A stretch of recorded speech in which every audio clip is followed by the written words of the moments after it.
Pozdravljeni na mojem YouTube kanalu. Moje ime je Nino Kolarevič, sem ustanovitelj in glavni urednik prvega slovenskega holističnega portala holist.eu.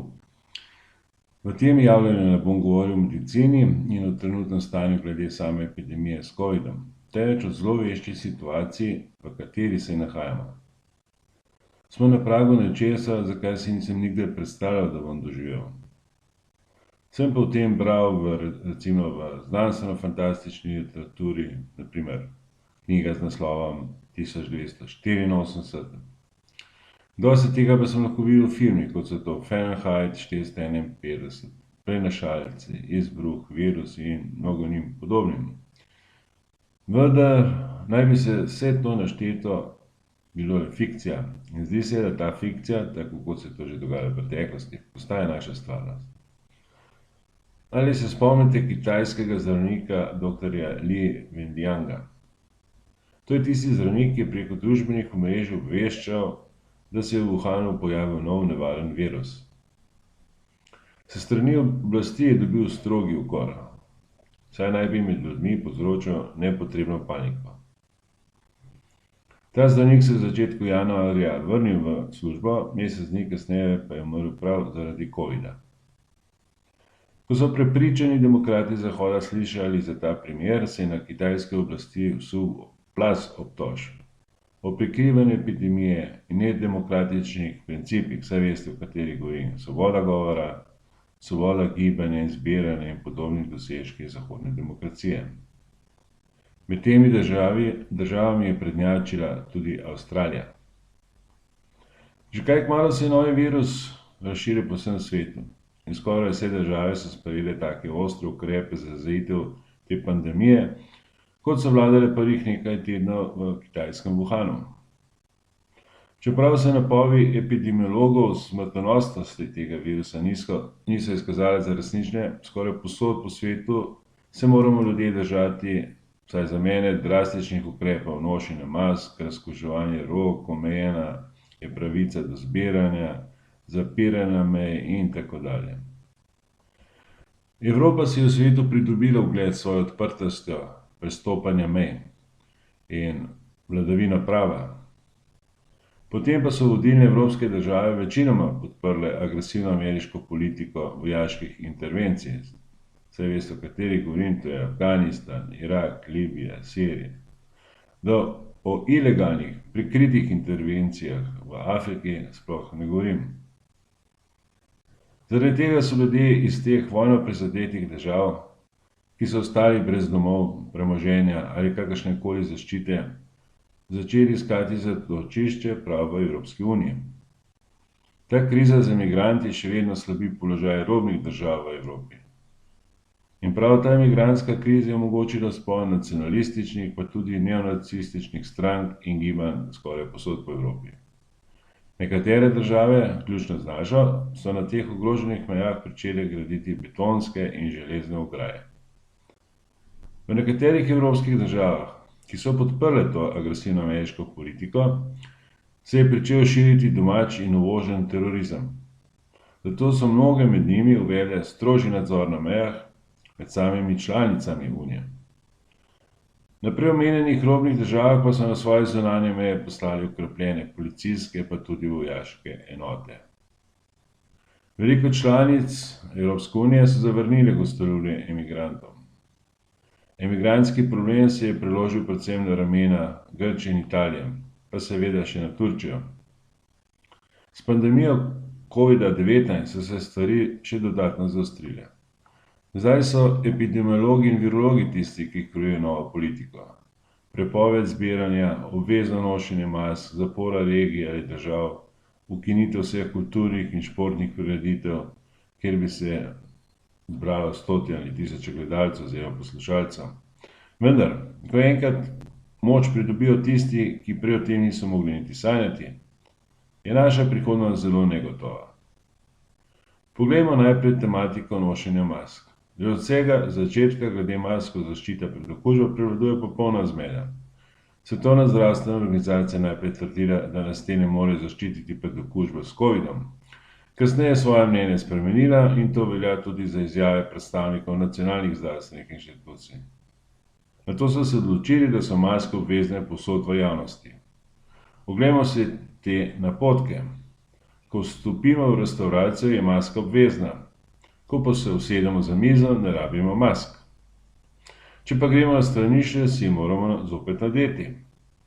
Ali pa, če gremo na letalo, moramo ves čas nositi masko.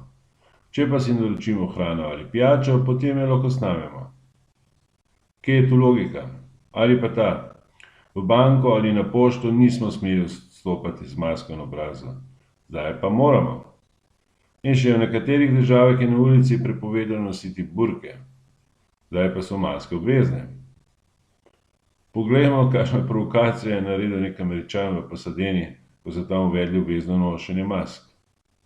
Vstopil je v trgovino s kapuco, ki je drugače znak Ku Klux Klana, in je šel po nakupih. Seveda on ni pripadnik Ku Klux Klana, temveč je samo naredil provokacijo. En primer v Kanadi, v Ontariju, je nek 73-letnik hotel stopiti v trgovino brez maske. Toda prišlo je do konflikta. Poklicali so policijo, ta človek je potem sedel v avto in zbežal domov. Proti domu, policija ga je lovila in na koncu so ga pred njegovim domom z več streli usmrtili.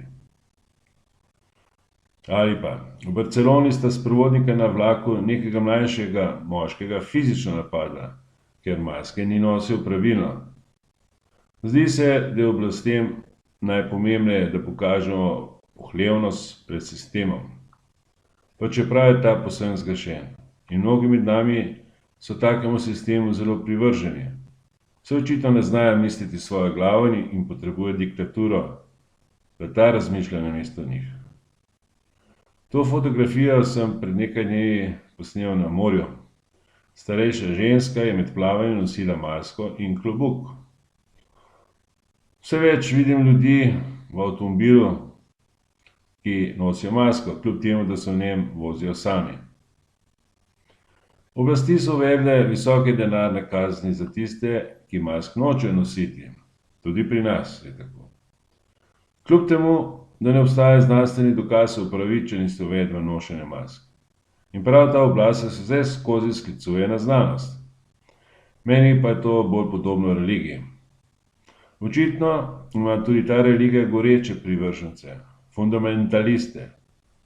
Tem ni mar za življenje otrok, mladih in delovno sposobnih ljudi.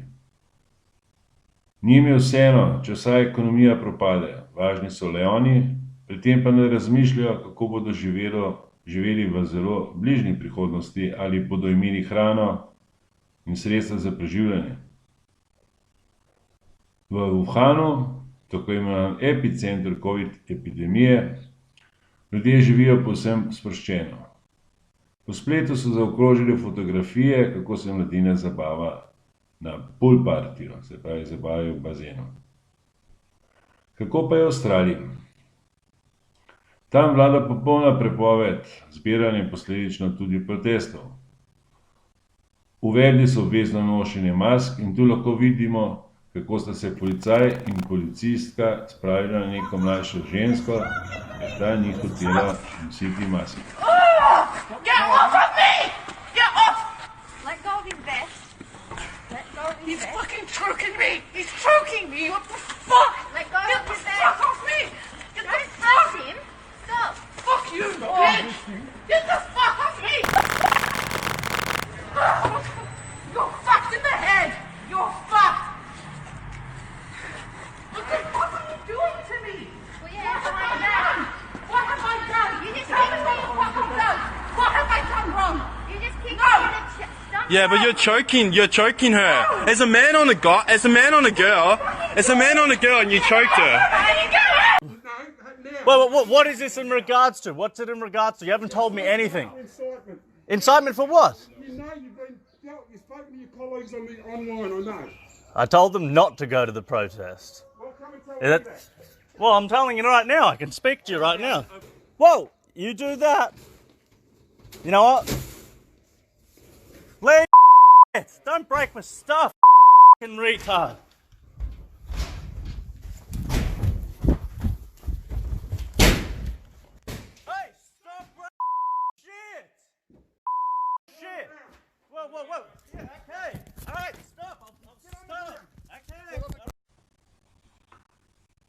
Na tem videu ste lahko videli, kako so policaji drli v hišo nekega moškega, saj so dobili nalog, da ga odpeljejo na zaslišanje.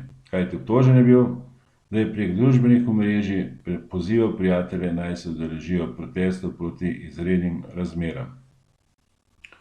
Pred takimi ukrepi tudi ta nosečnica ni bila obvarovana. Aretirali so jo na domu vpričo mladoletnega otroka in njenega partnerja. Seveda pod obtožbo nagovarjanja ljudi na proteste. Avstralci, kje so zdaj te vaše tako opevane demokratične vrednote? Na mizi slovenske vlade se nahaja zakon, ki bi policiji, jaz se bi imenoval kar covid policija, omogočil nasilni vstop v stanovanje. Če obstaja sum, da stanovalec krši določbe Nacionalnega inštituta za javno zdravje. Pred nekaj dnevi se na Hrvaškem pogovarjal s prodajalko v trgovini, da mora seveda ves čas nositi masko. Njen mož je policaj in kot je bil povedal, zdaj policaje baje urijo posebej od policijske enote. Prav o tem, kako odreti v stanovanjske objekte in druge postopke v zvezi s tem. Če se to dogaja tam, potem obstaja velika verjetnost, da se to dogaja tudi pri nas. Le še ustrezen zakon je treba sprejeti. In ta novi zakon tudi predvideva, da otroci, ki niso bili cepljeni, ne bodo smeli v vrtec ali v šolo. Ali to pomeni, da se bodo morali cepiti tudi proti covidu? V Belgiji pa bodo ustanovili posebno policijsko enoto, ki se bo spopadala z lažmi o covidu. Se bodo ti mogoče spopadli z njihovimi epidemiologi in virologi? Mnogi znanci se vsak petek s kolesi odpravijo v center Ljubljane, da protestirajo proti vladi Janeza Janše. Toda, če smo povsem pošteni, se je Janševa vlada dokaj uspešno odzvala na krizo glede epidemije. Sprejela je precej dobre ukrepe za zaščito slovenskega gospodarstva in je mogoče tudi dosti prispevala k temu, da bo naša država prejela izdatno pomoč s strani Evropske unije. Osebno sem prepričan, da trenutno za nas v podomiselne ni toliko pomembna ta vlada. Pomembnejša je svoboda in ohranitev civilizacijskih dosežkov, kot je to sociala, zdravstveni sistem, spoštovanje človekovih pravic in svoboščin. In to ne samo pri nas, samo povsod po svetu. Kajti očitno načrtna in prostovoljna cenzura privatnih in državnih medijev, cenzura na globalnih družbenih omrežjih, je priprava terena za novo obliko fašizma. Kdor se bo uprl tej ideologiji, ki se imenuje virologija, bo strogo kaznovan. Čudi me, da nihče od vodilnih domačih in svetovno znanih intelektualcev o tem ne podaja svojega mnenja. Petkove protestnike pa pozivam, da naj se množično uprejo spletu tega omenjenega zakona. Uprejo se mu naj tudi opozicijske stranke in koalicijske stranke. Epidemiologi očitno nimajo stika z realnostjo. Ne smemo dopustiti, da bi pod pretvezo epidemije s covidom zavladal fašizem. Iz mnogih držav prihajajo novice, da policija aretira osebe, ki kršijo karanteno, ne glede na to, ali so bili v resnici bolni ali pa so bili zgolj pozitivni na test korone. Naj še enkrat ponovim, da ta test ni znanstveno dokazan. Tudi virologi priznavajo, da ti testi niso 100%. Če je bilo do zdaj pri nas testirane 200.000 oseb in 4.500 jih je bilo okuženih, in če podam zelo nizko oceno, da je test nezanesljiv vsaj 20%, to pomeni, da je bilo 1000 oseb lažno pozitivnih in ti so morali za 2 tedna v samoizolacijo. Torej, vsaj en teden niso smeli v službo ali šolo. To pa pomeni, da tudi njihovi najbližji so morali biti v izolaciji. Se pravi, ta številka potem še višja. Ali pa še hujši primer. Če je bilo 20% testiranih lažno negativnih, potem je bilo tem omogočeno, da virus širijo naprej med populacijo. Vredno razmisleka? Ali se bo zgodba z zajcem ponovila? To je takrat, ko so bili ljudje pozitivni na test, ožigosani, ko se jih je družba izogibala, ko jim niso dovolili obiskovati šolo ali hoditi v službo. Čeprav je več kot 30 let kasneje jasno, da HIV ne povzroča AIDS. Slovenska epidemiologinja svetuje, da naj bi vsak otrok, ki se prehladi, moral opraviti test na novi koronavirus. In še zaključek. Kljub ogromnemu upadu bruto družbenega produkta po vsem svetu, so borzni indeksi zelo spodbudni, kar je velik paradoks. Če med covid krizo podjetja, ki se ukvarjajo z internetom, prodajo ali pa socialnimi omrežji in podobnimi zadevami, beležijo velike dobičke, je to povsem normalno.